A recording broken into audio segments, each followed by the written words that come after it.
అందరికీ నమస్కారం.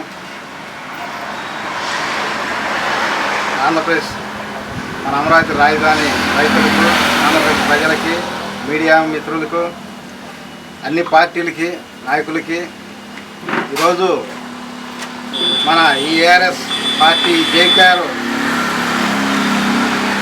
ఈ యొక్క రైతుల కోసం చేస్తున్న సెకండ్ పులింగ్ మీద ఈ రిలే నిరసన దీక్ష దాదాపు 400 రోజులకి వచ్చింది. ఎందుకంటే మనం చూస్తూనే ఉన్నాం గతంలో నుంచి కూడా 400 రోజుల నుంచి ఈ యొక్క పూలింగ్ అని చెప్పి చాలా దాదాపు పొలం తీసుకొని అమ్ముకోవటమే ఒక లక్ష్యంగా పని పెట్టుకున్నారు. ఫస్ట్ ఆయన గెలిచినప్పుడు కూడా అదే చేశారు, యూనివర్సిటీ రాజధాని అన్నారు.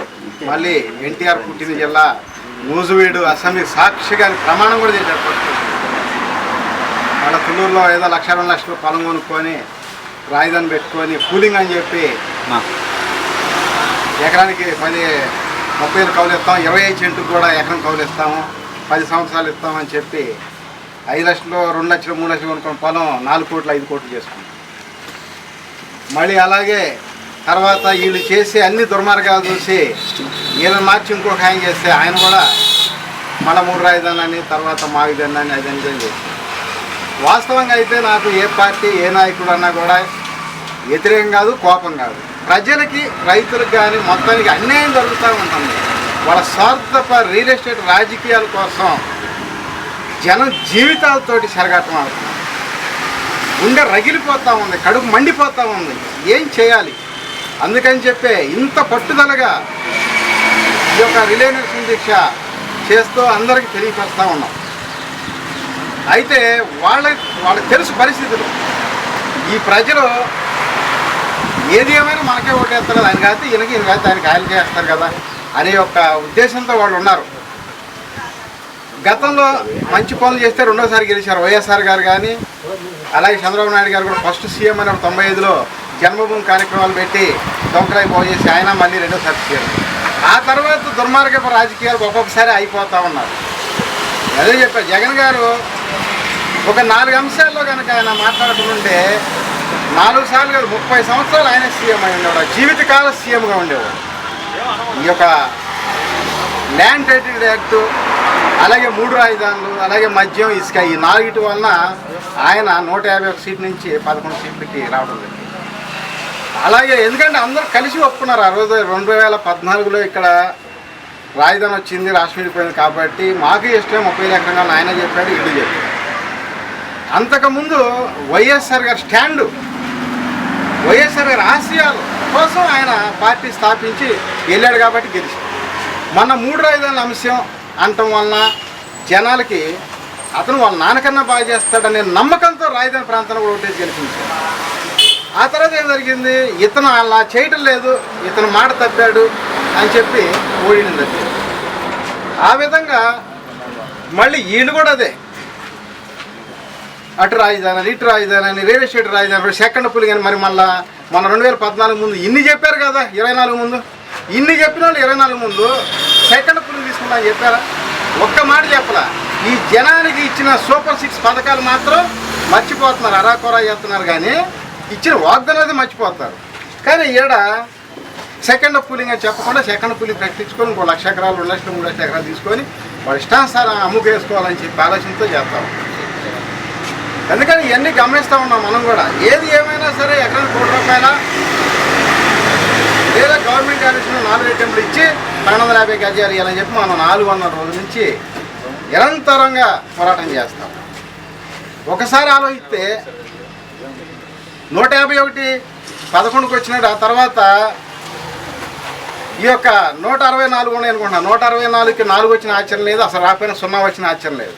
మనం అడిగే డిమాండ్ నెరవేర్చి కనుక వెళ్తే రైతులు కానీ ఈ రాష్ట్రంలో రేపు ఎలక్షన్కి 100% శ్రీకారం నుంచి దాకా మంచి ఆలోచన విధానాలు ఉన్నారని చెప్పి వేస్తారు, గెలుస్తారు. అట్ట కాకుండా వాళ్ళ ఇష్టం సరే ఒంటెద్దు పాకడ పోయి వీళ్ళు చేసేది ఏముంది, ఇట్లాంటి వాళ్ళు ఎంతోమంది చూసాం, వస్తూ ఉంటారు, పోతూ ఉంటారు, ఏం చేస్తారులే అని ఒక ధీమాగాను వ్యక్తం చేస్తే ఆల్రెడీ జగన్ గారికి అర్థమైపోయాయి కదా. కర్నూలు నుంచి గుంటూరు వచ్చాడు, విశాఖ నుంచి విజయవాడ దాకా వచ్చాడు. ఇంకొకరు ఉంది, ఇంకొకరు ఏంటంటే గుంటూరు నుంచి నిడముక్కల దాకా వస్తే 1, విజయవాడ నుంచి రాజధానిలోకి వస్తే ఎల్ టైప్లో 7, కాస్త అటు రాజధానిలో తిరిగితే 5, 175కు 175లో స్కీమ్ షాట్ కొట్టేస్తాడు జగన్ గారు. ఈ ఒక్కటి చేస్తే చాలు, 100% ఇది గ్యారంటీ జరిగి తీరిద్ది. అర్థమైందా? ఇంకోసారి చెప్పాలా? కర్నూలు నుంచి గుంటూరు వచ్చాడు 3 రాజధాని పేరుతో, మళ్ళీ విశాఖ నుంచి విజయవాడ వచ్చాడు. అలాగే గుంటూరు నుంచి నిడముక్కల దాకేస్తే 1, విజయవాడ నుంచి రాజధానిలోకి వస్తే ఎల్ షేప్లో 7, అక్కడ కాస్త రాజధానిలో తిరిగితే 5, 175కి 175 వచ్చి తీరుతాయి వైఎస్ఆర్కి అని చెప్పి గ్యారంటీ రాసిస్తా. ఎందుకంటే ఇవాళ అలాంటి పరిస్థితులు ఉన్నాయి, వీళ్ళ మీద వ్యతిరేకత, వీళ్ళ దౌర్జన్యాలు, వీళ్ళ దాడులు. కాకపోతే మన పార్టీ ఏఆర్ఎస్ పార్టీ రావాలంటే ఉండయి, వీళ్ళిద్దరు ఎలాగ చేసుకుంటూ పోతే మనం వస్తాం. ప్రతి కుటుంబం 10 కోట్ల ఆస్తి పనులు చేస్తాం. కాకపోతే ఇప్పుడు మనకంత సత్తా లేకపోవటం వల్ల నెక్స్ట్ మళ్ళీ ఈ విధంగా బలపరుచుకొని అవసరమైతే ఆ విధంగా ముందుకు పోయే దిశగా చేస్తాం.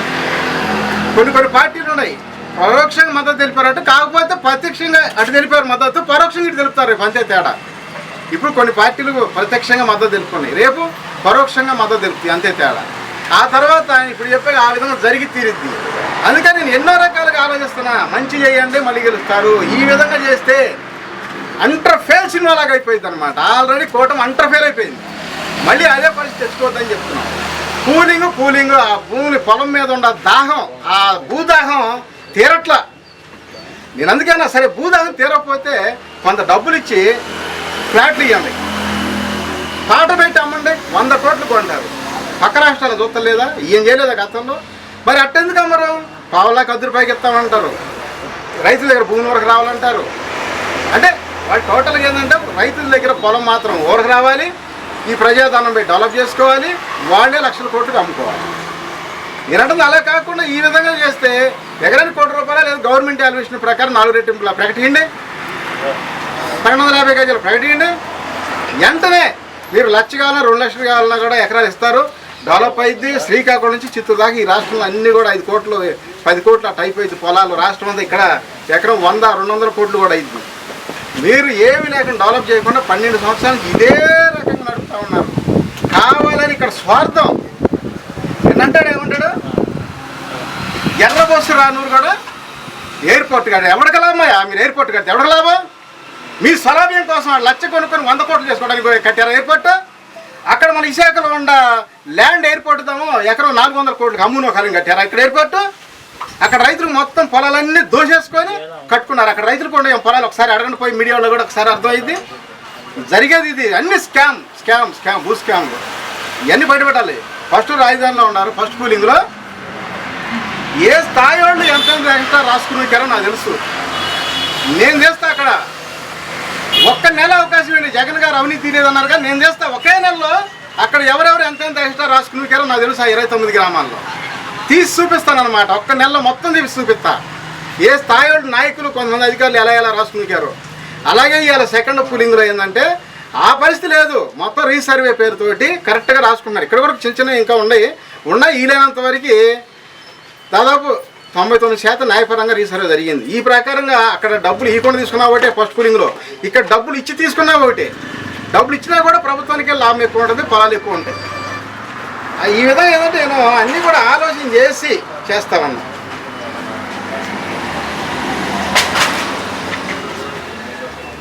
అలాగే అందరూ కలిసి రాజధాని పెట్టి మళ్ళీ మన పవన్ కళ్యాణ్ గారు ఏం చేశారు, ఆయన చిన్నబాబు పెద్దబాబు సూట్ కేసులు బాబులని పాసిపోయిన లైట్లని ఎన్నో చెప్పాడు. అంటే వీళ్ళనే జరిగింది. మళ్ళీ సరే ఏదన్నా కానీ ఆయన మనసులో ఏదన్నా ఉన్నాయి, మళ్ళీ వచ్చి కూటమి ఏర్పడి గెలిపించి మన రాజధానిలో ప్రాణం పోసాడు. అందుకని ఆయన తప్పు ఆయన సరిదిద్దుకున్నాడు. కనుక వీళ్ళందరూ కలిసి పెట్టి రాజధాని అందరూ కలిసే తప్పు చేశారు. పెట్టుబడి పెడతామంటే విదేశాలకి నలుగురు వచ్చే పెట్టుబడి పెడితే అవదేడా. మన రాష్ట్రంలో వాళ్ళు అన్ని దేశాలు పోయి సంపాదించుకొచ్చి పెట్టుబడి పెడుతున్నారు. అందరూ దాదాపు ఆల్మోస్ట్ రాజధానిలో పెట్టుబడి పెట్టారు. వీళ్ళందరూ మన 3 రాజధానులు అన్నాక ఇక సెకండ్ పూలింగ్ అన్నాక వీళ్ళు మూలకంగా వడ్డీలు కాదు అసలు పవనాలు కూడా రావు. ఆ విధంగా పరిస్థితి వచ్చింది పాపం కొనుక్కున్న వాళ్ళందరూ కూడా. అందుకని ఇలాంటి పరిస్థితులు పదే రిపీట్ కాకుండా మీ ఇద్దరు బాగుపడకుండా అందరూ బాగుపడాలనే ఒక ఆలోచనతో వాస్తవాలు పని చేయండి, మంచి పని చేయండి. మీరు ఎలక్షన్ ముందు ఏదైతే చెప్పారో అది చేయండి. సెకండ్ పూలింగ్ అని ఫస్ట్ చెప్పలే మనకి ఎలక్షన్ ముందు. అలాగే ఫస్ట్ ఎలక్షన్ అప్పుడు కూడా ఫస్ట్ కూలింగ్ తీసుకుంటామని చెప్పలా. మామూలుగా తీసుకున్నట్టయితే రోడ్లు అవి తీసుకుంటే ఎకరం 100-200 కోట్లండి. రైతులందరూ బాగుపడేవాళ్ళు. రైతులు విమానాలకు ఓనర్లు అవుతారు, ఆ స్థాయిలో ఎదుగుతారు. రైతు ఎదిగాడంటే 10 మందికి అన్నం పెడతారు. మీరు నాయకులు దాచిపెట్టుకుంటే ఎవడు పెడతారు? ఎలక్షన్ అప్పుడు కాకపోతే అలా కట్టిస్తారు. 10 రోజులు 10 కోట్ల మందనో లేకపోతే ఒక 500 వేస్తారు. అదే రైతు అయితే 365 రోజులు ఉండన్నాళ్ళు కాపాడుకుంటారు. ఒకళ్ళ దగ్గర ఉన్న కూలీలు కానీ కార్మికులు అందరం కూడా. అందుకని రైతు అన్నం పెట్టే రైతు పండించి 500 10 మందికి అన్నం పెడతారు. అందుకని చెప్పి రైతులకి న్యాయం చేయమని చెప్పి నేను అడుగుతున్నాను. రైతుకు న్యాయం చేసిన ప్రభుత్వం మళ్ళీ గెలిచింది. అప్పుడు 2009లో రాజశేఖర రెడ్డి గారు కూడా ముందంతే రైతు రుణమాఫీ చేశాడు, ఆరోగ్యశ్రీ అంబులెన్స్లు పెట్టాడు, మహా చేశాడు. అందుకని రెండోసారి గెలిచాడు. ఆ పరిస్థితి రైతులకు న్యాయం చేయండి, మళ్ళీ గెలుస్తారు. లేదంటే నేను చెప్పిన 175 మొత్తం ఆయన గెలిపోతే నీకు 0 వచ్చింది. అది ఆ పరిస్థితి రాకుండా నేనేంటంటే రాజధాని డెవలప్ అవుతుంది. ఇక్కడ రాజధాని డెవలప్ కావటం కోసం నేను కూడా ఇంకా చంద్రబాబు నాయుడు గారికి వెళ్ళి పదే చెప్తున్నా. లేకపోతే ఎప్పుడో పార్టీ మరి వెళ్ళిపోవాల్సి వచ్చింది, వేరే పార్టీకి మద్దతు తెలపోతుంది అలాంటి పరిస్థితి. ఎందుకంటే ఆయన 3 రాజధాని అనకపోతే 30 సంవత్సరాలు సీఎం అనమాట. ఏకకాలం ఇక ఆయన ఉన్నంతకాలం జీవితకాలం సీఎం అయ్యేవాడు. నేను కూడా ఆయన దగ్గర ఉండేవాడు వాస్తవంగా. ఇలా పరిస్థితి ఏంటంటే ఈ విధంగా మారిపోవటం వల్ల మన ప్రాంతానికి వచ్చిన మంచి అభివృద్ధి కార్యక్రమం కుంటుపడుతుంది, లాస్ అయిపోతుందనే ఆలోచనతో ఈ విధంగా పోరాటం చేస్తూ ఉన్నా. 5 సంవత్సరాలు జగన్ గారు మామూలుగా మన సీఎం గారు చంద్రబాబు నాయుడు గారు అంతకుముందు ప్రతిపక్షంలో ఉన్నప్పుడు 5 సంవత్సరాలు ధర్నా చేపించాడు. అదే ధర్నా చేపించకూడదు. జగన్ గారి దగ్గర పోయి అఖిలపక్ష సమావేశం ఏర్పాటు చేసి ఈ విధంగా చేస్తే బాగుండేది అని ఒప్పించినట్టయితే బాగుండేది. ఇలా దాదాపు ఆల్మోస్ట్ 90% నేను ఒప్పించా. ఈ యొక్క 400 రోజుల్లో జగన్ గారిని ఆల్మోస్ట్ 90% ఒప్పించేసాం. 90%. ఆ 10% కూడా అయిపోయింది. ఇక కొద్ది రోజుల్లో అయిపోయిన తర్వాత 175కి 175 సీట్లు జగన్ గారియే. ఆ పరిస్థితి రాకుండా ఈ ప్రభుత్వం ఎంతవరకు మేలుకుంటారో చూడాలి. లేకపోతే ఇంకా ఉంది, సగం అయిపోయింది, సగం ఉంది. ఈ సగం అయినా జాగ్రత్త పెడితే అయింది, లేదంటే ఇదేదండి. మీరు పరోక్షంగా సీట్ ఇస్తే ఎక్కడి నుంచి పోటీ చేస్తారండి? తాడికొండ నుంచి పోటీ చేస్తారా, లేకపోతే ఎక్కడి నుంచి పోటీ చేస్తారు? తాడికొండ నుంచి పోటీ చేయడానికి ఎస్సీ కాన్స్టిట్యూషన్ కదా, అట్లా చేస్తాం. మంగళగిరి నుంచి చేస్తాం. మంగళగిరి లోకేష్ గారు ఆ రోజు ఓటు పరిస్థితి ఏందో అందరికీ తెలుసు. అదే స్థానంలో 1,00,000 మెజార్టీ కాదు 2 లక్షల మెజార్టీతో అక్కడి నుంచి గెలిచి చూపిస్తామన్నమాట. చూడండి కావాలంటే 1 సైడ్ పోల్ అయిపోతాయి మొత్తం కూడా మంగళగిరి రాజధాని. ఇది వాస్తవం అన్నమాట. అది మంగళగిరిలో ఏఆర్ఎస్ పార్టీ పోటీ చేస్తే 1 సైడ్ పోలింగ్ జరిగిద్ది. ఇది వాస్తవం, చూసుకొని రాసి పెట్టుకుని కావాలని. మీరు మావిగానికి సపోర్ట్ చేస్తున్నారు. మావిగన్ను కాదు, రాజధాని ఇదే అని చెప్పి పూర్తిగా జగన్ గారు ఒప్పుకోవాలి. చెప్పిందా కదే కదా, 3 రాజధానులు లాసిపోయాడు. వైఎస్ఆర్ స్టాండ్తో ఎలక్షన్కి వెళ్ళాలి ఆయన, అంతేగాని మావిగన్ను ఇంకో గన్ను కాదు కావాల్సింది. ఇక్కడ 3 రాజధానులు అంటే ఏమైంది? మావిగన్ అంటే ఇంక అంతకంటే పరమచేత్తం. ఇంకా ఆయన 0 వచ్చింది మావిగన్ అంటే. అది అటగాను వైఎస్ఆర్ స్టాండ్ మీద వెళ్ళాలి. మా ఆశయాలు ప్రజల అభివృద్ధి, రాష్ట్రం అభివృద్ధి, ఆ స్టాండ్లో వెళ్ళాలి. ఆల్రెడీ కర్నూలు నుంచి గుంటూరు వచ్చాడు చెప్పాం కదా, విశాఖ నుంచి విజయవాడ వచ్చాడు కదా. ఇంకా అదే జస్ట్ కాస్తుంది. ఇంకా గుంటూరు నుంచి 2 ముక్కల్లాగా వస్తే 1 100, కొంచెం విజయవాడ నుంచి రాజధాని పోతే 7, కొద్దిగా అక్కడ తిరిగాడంటే 5, 175కు 175 అటు వచ్చేస్తే ఇటు 0 వచ్చేసి. ఇది జరిగి తీరుది కావాలంటే చూసుకోండి.